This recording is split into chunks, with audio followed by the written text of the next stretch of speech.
Hi friends, healthy and tasty creamy pasta எப்படி செய்யுதுன்னு பார்க்கலாமா? இதுக்கு பீட்ரூட், ஆனியன், கார்லிக் அண்ட் நான் எடுத்துக்கிறது வந்து ப்ரொக்கோலி எடுத்துருக்கேன். ப்ரொக்கோலி வந்து சுடுதண்ணியில் போட்டு வாஷ் பண்ணி வச்சிடணும். பீட்ரூட், கார்லிக், இந்த ஆனியன் மூணுத்தையும் வந்து நல்லா சாப் பண்ணிடணும். குட்டி குட்டியாக கடாயில் எண்ணெய் ஊற்றிட்டு அதுக்கப்புறம் இந்த சாப் பண்ணதை எடுத்து போட்டுட்டு நல்லா வதக்கிட்டு பாஸ்தாவை வந்து தனியாக வேக விட்டுருங்க.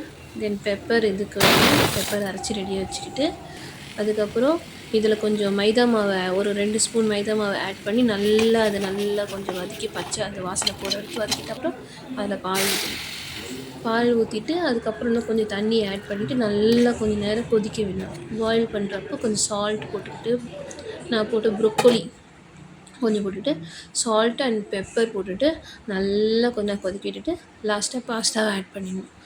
பாஸ்தாவை ஆட் பண்ணிட்ட அப்புறம் கொஞ்சம் ஆலிவ் ஆயில் வந்து ஆட் பண்ண ஃப்ளேவர் நல்லா என்ஹான்ஸ் பண்ணும். எப்படி இருக்குன்னு டேஸ்ட் பண்ணி பார்த்துடலாமா?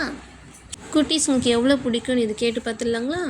ரூபி உனக்கு எவ்வளோ பிடிக்கும்? தனுஷ் உனக்கு எவ்வளோ பிடிக்கும்? ரொம்ப பிடிக்கும். டேஸ்டியா இருக்கும்.